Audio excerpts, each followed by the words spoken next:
네, 안녕하세요. 신바람 구원교실의 신바람입니다. 자, 오늘 배울 교재는 신사고 우교과서 3. 자, 대단원 첫 번째 대단원이고요. 세 번째 소단원 목적과 상대에 맞는 대화. 무슨 말을 어떻게 해야 할까라는 설명문을 배워보는 시간을 갖도록 하겠습니다. 이 글의 종류는 설명문이고요. 설명문의 목적은 뭐라고 배웠죠?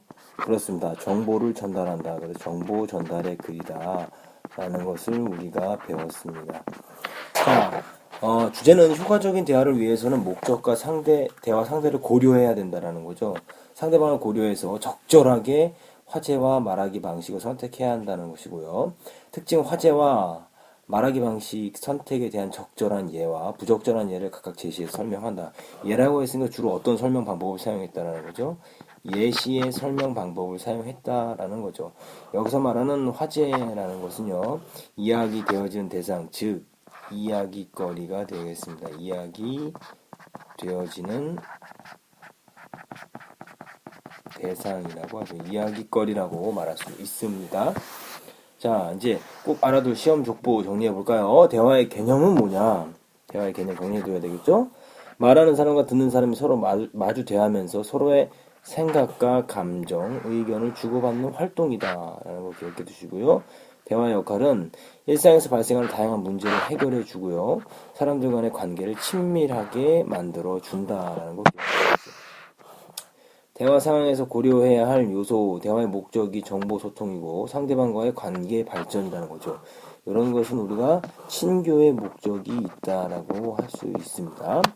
대화 상대의 특징, 성격 및 태도, 그리고 직업, 관심사, 배경 지식, 가치관 등을 살펴야 되고요.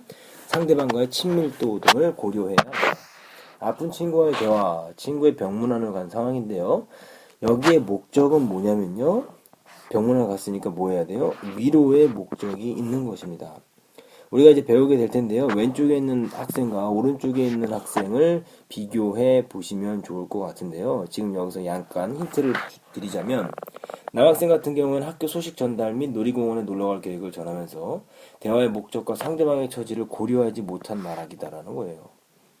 자, 왜냐하면 아파서 누워있는 친구에게 이렇게 놀이공원 놀러 간다는 건 사실 올바른 말하기는 아니죠. 하지만 여학생은 어떻습니까? 아픈 친구를 위로하고 염려했어요. 대화의 목적과 상대방의 처지를 고려한 효과적인 말하기 방식을 사용했다는 것을 알 수가 있습니다. 자, 할아버지와 손자와 대화, 스마트폰에 대한 설명을 하는데요. 손자 1과 손자 2가 있습니다. 손자 1은 모바일 운영체제, 와이파이, 애플리케이션 등의 전문 용어를 사용하기 했습니다. 그렇기 때문에 할아버지의 배경지식 등을 고려하지 못한 말하기가 되겠죠. 자, 할아버지에게 친숙한 사례를 예로 들고 이해하도록 돕고 있습니다. 대화 상대는 할아버지의 배경지식 등을 고려한 말하기다라는 거 기억하세요. 또 가족 간의 대화 상황에서 오빠의 말, 이제 말하기의 목적은 설득인데요. 자, 말하기의 내용과 방식, 타당한 근거를 제시하지도 않고 일방적으로 자신이 모자를 사용해야 한다고 주장한다라는 거. 이거 옳지 않죠? 말하기의 문제점은 뭡니까? 동생을 설득하기 위한 대화의 목적이 어긋날 뿐만 아니라 상대방의 처지와 상황을 고려하지 않고 있다라는 것. 대화의 목적도 어긋나고 상대방의 처지와 상황을 고려하지 않고 있다는 것을 알 수가 있습니다. 자, 그럼 이제 본격적으로 우리가 글을 통해서 한번 배워보도록 하겠습니다. 자, 바로 보시죠.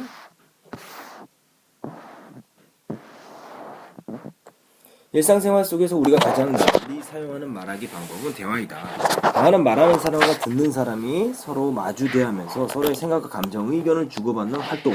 이렇게 말하고 있죠. 지금 대화란 서로의 활동이다 라고 이야기하면서 지금 대화에 뭐를 하고 있죠? 정의를 하고 있죠. 대화의 정의입니다.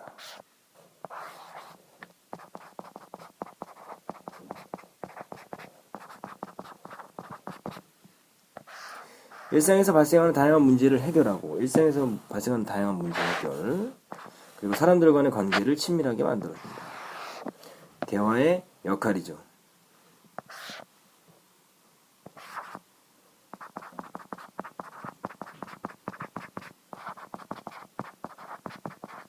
(1번) 역할, (2번이) 되겠습니다. 우리는 가족이나 친구와 같이 가까운 사이는 물론 처음 만나는 사람과도 대화를 나누면서 별도로 대화하는 방법을 배울 필요가 없다고 생각하는 경향이 있다. 하지만 누군가와 처음 만나게 되었을 때, 그러니까 기억으로 묶으시고요. 친구나 친척, 오래간만에 만나게 되었을 때, 그리고 다른 사람에게 무엇인가를 부탁해야 할 때 등의 상황에서 우리는 무슨 말을 어떻게 시작해야 될지 망설이게 된다. 이와 같이 대화를 할 때 고려해야 하는 중요한 요소가 있다. 지금 기억 니은으로 묶은 부분은 지금 무엇을 말하는 거죠? 대화의 방법을 배울 필요가 있다라는 거죠. 다시 말하면 대화가 필요한 상황을 지금 나열했습니다.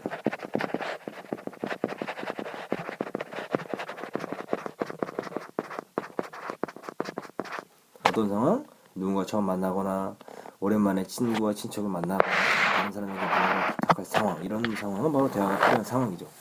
그렇기 때문에 대화가 필요한 상황에 그 목적이 있겠죠. 각 대화의 상황마다요. 그 목적에 적절한 화제를 찾고 말하기 방법을 찾는 것이 이 글에서 지금 우리에게 알려주려고 하는 정보입니다. 이와 같이 대화를 할 때에도 고려해야 할 중요한 요소가 있다. 대화를 할 방법을 배워야 된다는 거죠. 자, 나문단 보시죠. 대화의 상황에서 먼저 고려해야 할 요소는 대화하려는 목적이 무엇인지를 살펴보는 것이다. 대화하려는 목적 중요하죠? 이게 뭡니까? 대화 상황에서 고려해야 할 요소입니다.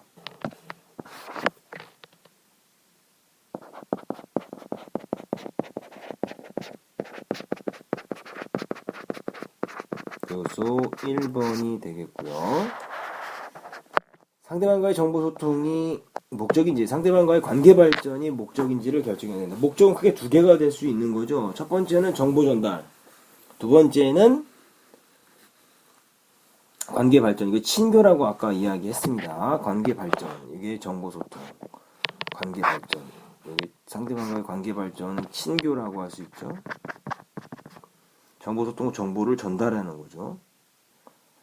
자, 이러한 대화의 목적을 정하면서 상대가 어떤 사람인지를 파악하는 일이 필요하다. 상대가 어떤 사람인지를 파악. 이게 바로 뭡니까? 고려해야 할 요소 2번이 되겠습니다.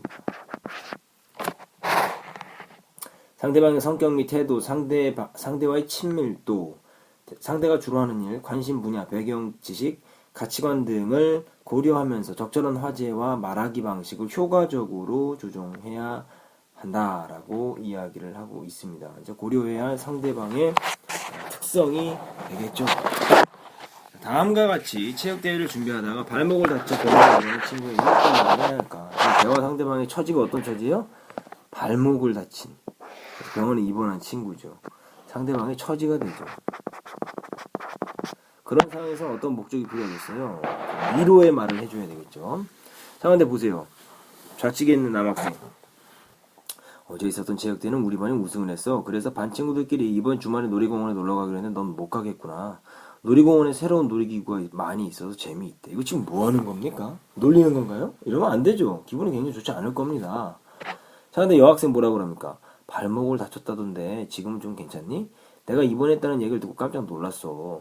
병원에만 있으니 심심하지. 내가 다음에 올 때는 재미있는 책을 가져다 줄게. 하면서 위로의 말을 하고 있죠. 자, 병문안을 가서 나누는 대화는 지금 대화 상황인 거지. 대화 상황이 뭐죠? 병문안을 간 거죠. 이게 병문안이라는 게 지금 대화 상황인 거예요. 대화가 이루어지는 상황입니다. 대부분 환자의 병이 잘 치유되고 심리적인 안정을 찾을 수 있도록 위로하는 게 중요하다. 이 위로가 뭐예요? 이 대화 상황의 목적이에요.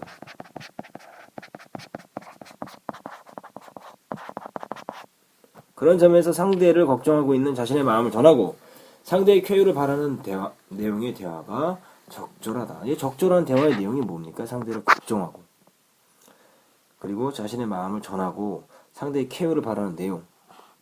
이게 바로 적절한 대화 내용이죠.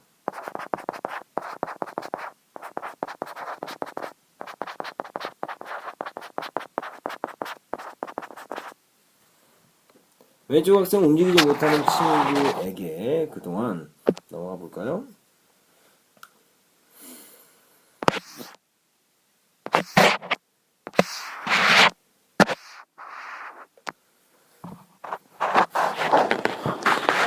밖에서 일어난 소식을 전달하는 데 초점을 맞추고 있다. 하지만 발목을 다쳐 움직이지 못하는 친구에게 놀이공원에 관한 이야기를 하는 건 자칫 부담을 줄 수 있다. 지금 적절하게 고려를 하지 못한 거죠. 적절한 대화법이 아닙니다. 반면 오른쪽 학생은 어떤 거 봅시다.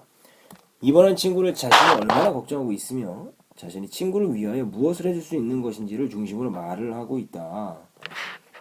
이 학생의 말은 이번한 친구의 처지를 고려해 상대방을 위로하는 내용으로 세상의 관계를 원활하게 만드는 대화이다. 이게 바로 지금 처지를 고려한 대화.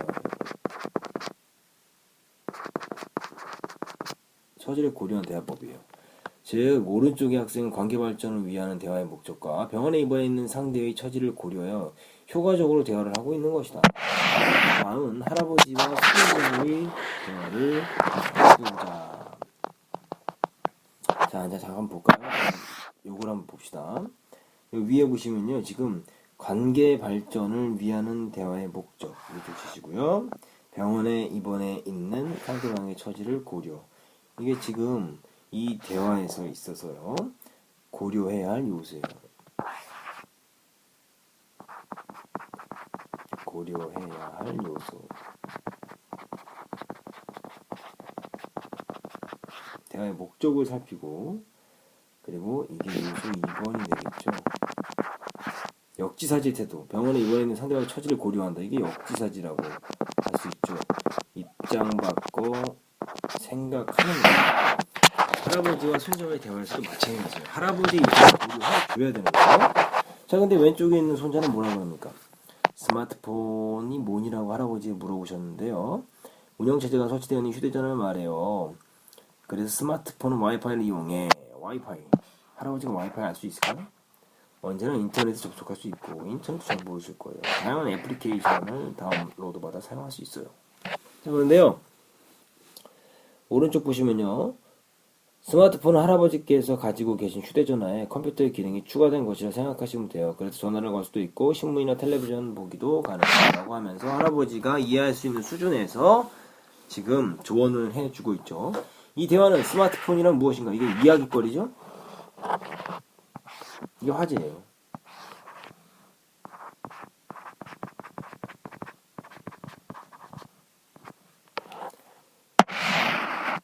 그 스마트폰은 무엇인가를 중심으로 이루어지는 대화라는 점에서 정보 소통이 주목적이라 할 수 있다. 두 명의 손자 모두 스마트폰에 대해 비교적 정확하게 설명하고 있기 때문에 정보를 전달한다는 측면에서 본다면 크게 문제가 되지 않는다. 하지만 문제는 뭐예요?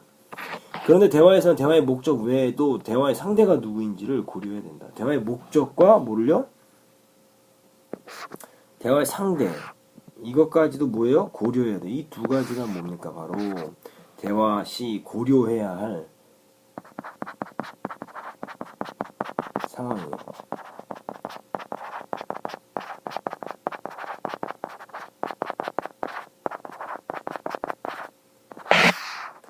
이 대화의 상대는 할아버지이기 때문에 할아버지 배경 지식과 관심사가 무엇인지 생각하면서 대화를 이끌어 나가는 자세가 필요합니다. 할아버지의 배경 지식을 생각해야 되는 거죠. 왼쪽의 손자는 스마트폰에 대해 정확하게 전달하긴 하였지만 할아버지의 배경 지식을 고려하지 않았어요. 그렇기 때문에 할아버지의 배경 지식을 고려하지 않았기 때문에 이거는 올바른 대화가 아니에요. 할아버지가 스마트폰이 무엇인지 모르는 상태에서 모바일 운영체제, 와이파이, 애플리케이션 등의 개념을 이해하기는 쉽지가 않습니다. 오른쪽의 경우는 할아버지가 현재 사용하고 있는 휴대전화와 스마트폰이 어떻게 다른가를 비교하여 설명하고 있다. 또한 구체적이고 친숙한 예를 들어서 보세요. 이거 할아버지 이해를 돕고 있다는 점에서 대화의 상대를 고려한 말하기를 실현한다고 볼 수 있다. 그래서 이것이요, 바로 뭐냐면요, 이것은 상대방을 고려한 올바른 대화법이다라고 이야기를 할 수가 있습니다. 자, 다음 페이지 넘어가시죠. 24쪽입니다.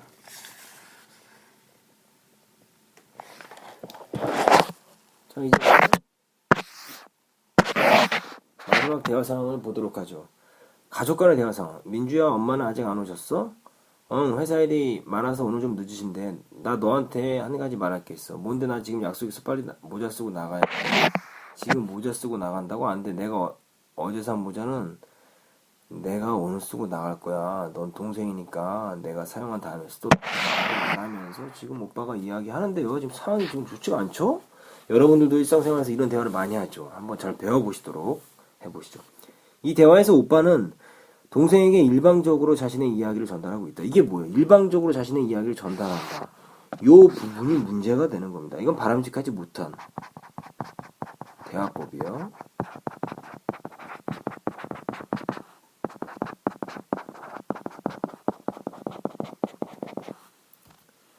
올바른 대화를 위해서는 자신이 모자를 사용해야 하는 정확한 상황을 전달하여 동생을 설득해야 한다. 그러나 오빠는 이러한 대화의 목적뿐만이 아니라 대화의 목적, 설득이죠. 여기서 대화의 목적은 뭐겠어? 설득이겠죠, 오빠는.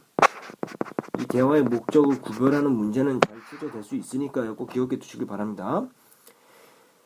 대화의 상대인 동생, 대화의 상대가 동생이죠.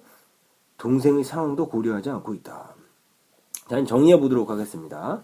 앞에서 살펴본 것처럼 효과적으로 의사소통을 하기 위해서는 대화하는 목적과 상대를 고려하면서 그에 따라 적절한 내용과 방법을 찾을 수 있어야 한다. 자, 먼저 대화의 목적과 상대를 고려한다. 이게 뭡니까? 대화 상황에서 고려해야 될 요소예요. 꼭 기억해 주세요. 이거 정말 중요한 겁니다. 별표 쳐둘게요. 대화 상황에서 고려해야 할 요소입니다.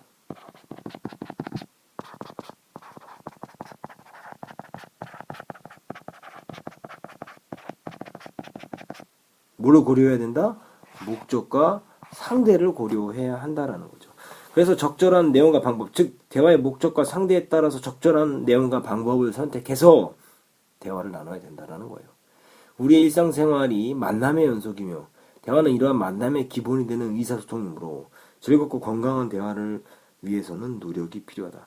효과적인 대화를 위해서는 뭐가 필요하다? 노력이 필요하다라는 거예요. 어떤 노력? 목적과 상대를 고려하려는 노력이 필요하다라는 겁니다.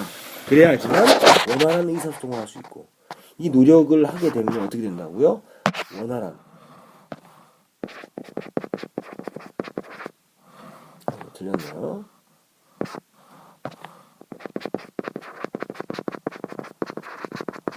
원활한 의사소통을 이룰 수 있고요. 이것이 더 발전되면 어떻게 됩니까? 대화 분위기가 어떻게 돼요? 좋아질까요? 나빠질까요? 좋아지는 거죠. 그러니까 결국은 상황과 목적을 정확하게 파악했을 때 올바른 대화가 될 수 있다는 것을 기억해 두시기를 바랍니다.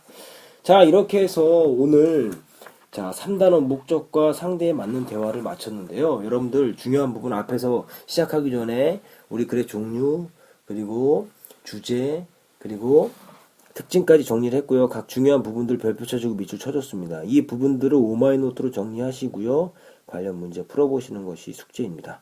자, 오늘도 공부 열심히 해주셔서 감사합니다. 그럼 다음 시간에 다시 만나요. 소년이여 야망을 가져라.